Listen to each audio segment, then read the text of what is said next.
Diktatur er noget mange millioner mennesker lider under over hele verden. Der findes mange store diktatorer over hele verden. En af dem var Josef Stalin. Han var især det man kaldte for en hensynsløs diktator. Det foregik i Sovjetunionen i årene 1928 til 1953. Han udøvede vold og terror, som har kostet millioner af sovjetiske mennesker livet. Nogle af de andre brutale diktatorer var Adolf Hitler, Mao Zedong, Pol Pot, Idi Amin, Muammar Gaddafi, Napoleon Bonaparte, Tojo og Lenin. Hvis vi tager til Nordkorea, som ligger på den anden side af jorden, så ser det helt anderledes ud. Mange mennesker ser måske Nordkoreas diktator Kim Jong-uns måde at diktere på som et mysterie. Han har bildt det nordkoreanske folk ind, at han har gjort dem lykkelige. Samtidig er det ikke nogen hemmelighed, at han har lavet nogle helt usædvanlige handlinger og indført love og regler, som ikke er set før. Den 32-årige diktator overtog sin afdøde fars førertrone i slutningen af 2010, og man kan ikke ligefrem sige, at det var til forandring.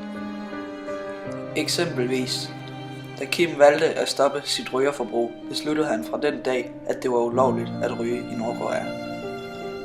Generelt er befolkningen meget isoleret fra omverdenen.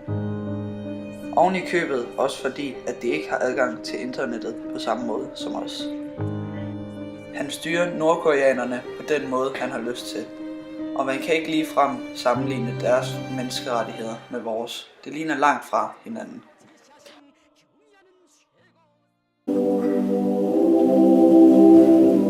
Han var præst og minister.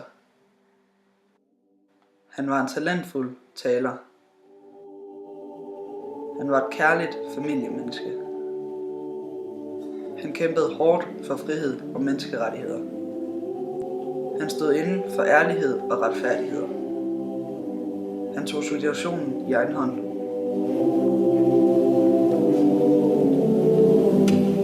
Han var Martin Luther King.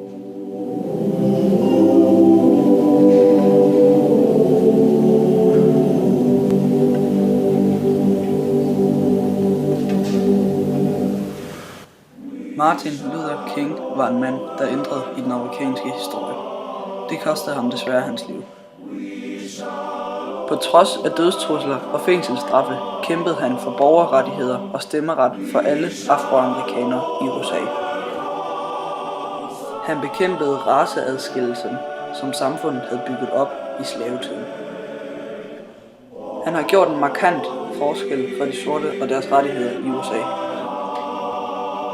Han var især kendt for talen I Have a Dream, som handlede om de sortes retfærdigheder. Michael Luther King Jr. er opkaldt efter din far Michael Luther King Sr.